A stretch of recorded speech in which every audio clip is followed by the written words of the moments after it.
No.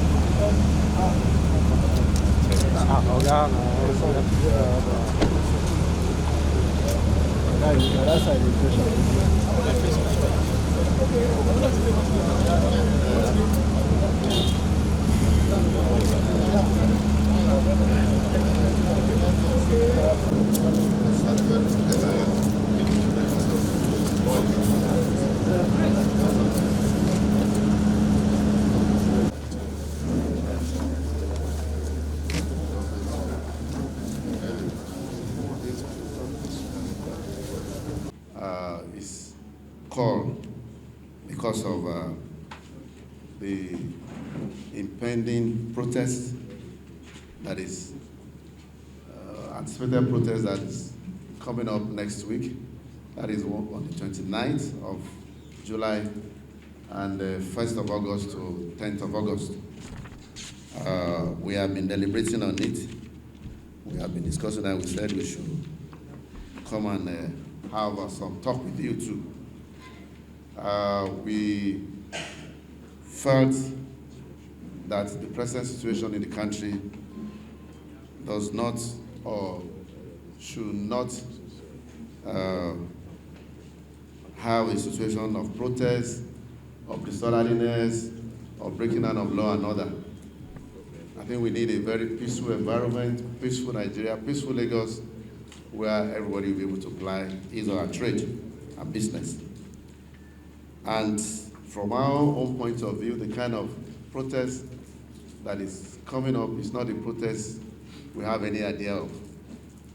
We don't know those that are behind it. We don't know those that are doing it. We had protests in the past, and we had meeting with the organizer of those, the protests I'm talking about, and the protest went on peacefully, and there was no breach to peace and order in the society. But this kind of protest, we are not, the protest is not clear to us who are behind this protest. And we felt that this protest might lead to total breakdown of law and order. And we don't want breakdown of law and order in Lagos. Lagos is unarguably the economic hub of West African sub-region, and it's the economic nerve center of Nigeria. And if this is allowed, it's going to affect the country economically and socially. And we felt also that Lagosians are believing in peace. Everybody is going about his business without molestation, without any disturbance. So a situation where some group of people will come out and say they want to take over Lagos, they want to cause mayhem, they want to disturb you from going out to do your business, they want to disturb you from moving out peacefully to do all you have to do. It's not something we like, or it's not something we want, and it's something we will work very hard to ensure that it doesn't happen. And that's why we have met this morning and said, look, this idea of protest that we are not, is clueless, we are not aware of it, we don't know what it's all about. We don't even know the proponents of the protest. And where we don't know the proponents of the protest or those behind it, it portends danger. And we don't want the issue that happened during NSAS to happen, where properties, valuable properties, worth billions of naira were damaged, lives were lost. Policemen couldn't come out, and there was breakdown of law and order. People could not stay in their homes. When police couldn't come out, they started requesting that police should come out because there was snatching of vehicles, they were breaking into various homes and so on. So we don't want that situation to repeat itself. A lot is going to be said. So I will try as much as possible not to repeat anything that has been said. However, I will start by saying, build the youths. Build the youths. I wear a very sensitive cap because I'm representing a generation that is going through several changes. Sometimes we are called the Sorosoke generation. Sometimes it is a generation of I cannot come and kill myself. However, it is a generation that represents the barest minimum of 60% of the population in Lagos. When we look at the population in Lagos, we say Lagos has approximately about 29 to 30 million citizens or residents of Lagos. And if we're talking about 60%, it means the population of the youths in Lagos would be in the region plus or minus 18 or 19 million. So it is a generation that is very sensitive. Whilst that is being recognized, by the time we look at the caliber of the people in this hall, it has a lot. It is a big statement. A statement in the sense that we're all gathered here today. We have left our various responsibilities to come together to address a situation. I want to believe that the quote and unquote faceless protesters, by the time they see the caliber and representative of the people in this hall, it will send a strong message and signal. Two conversations that I have been having over the last 1 week. Very simply, one, the right to protest or not. Yes, as citizens, everybody has a right to protest. However, when the protest cannot be controlled or when the protest we cannot identify those behind the protest, then it becomes a problem. It is no longer a protest. That's one of the conversations I've been having.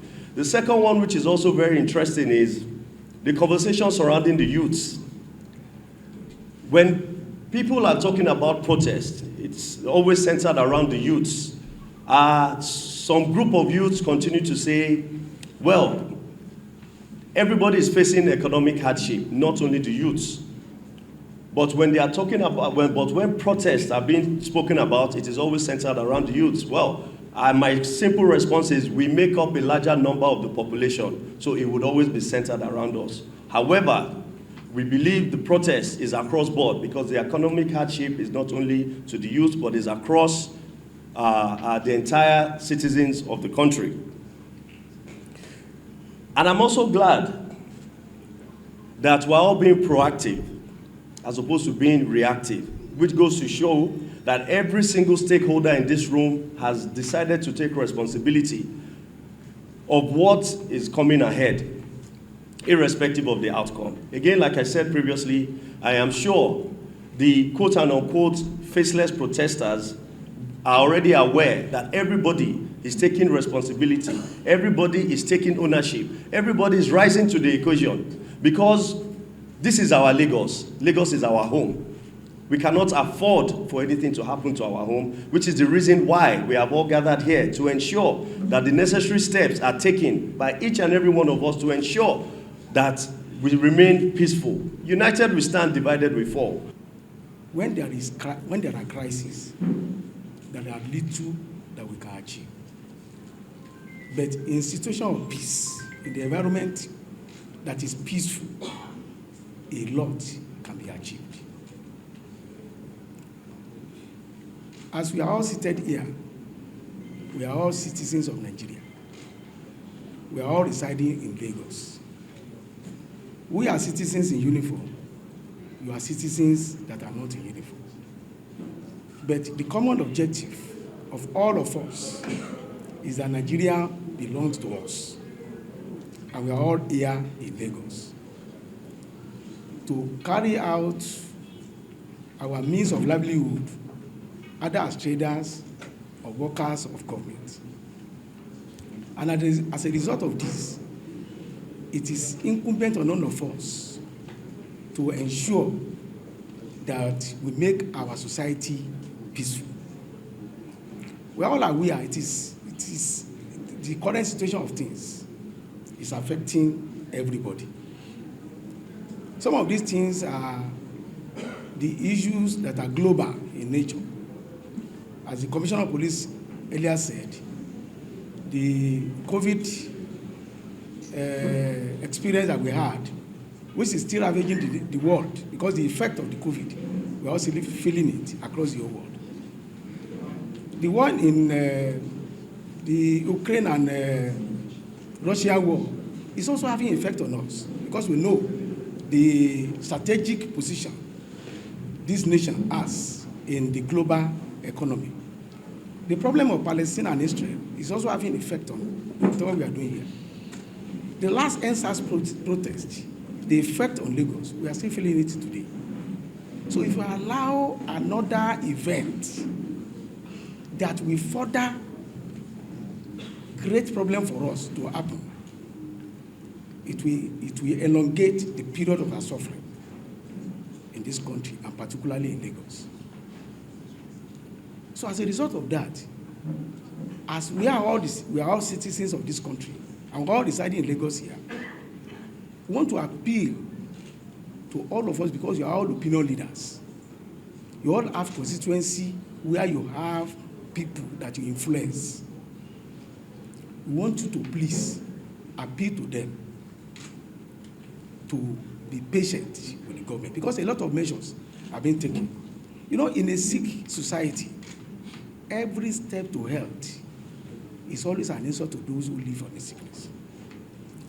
We have been having problems in this country, and effort has been made to ensure that we heal the suffering that we have been experiencing in the past. But we just need more patience from the people. You know, the process of having a baby is very sweet. The beginning is very, very sweet. Then carrying the baby may be a little bit difficult. Then the period of delivery will be more painful. But what happens afterwards? It becomes very, very sweet, and everybody will be celebrating. I believe that we are very close to the period of celebration of getting out of the problems we are having in this country. And your support will go a long way in ensuring that we, at the end of the day, enjoy the dividend of this our suffering.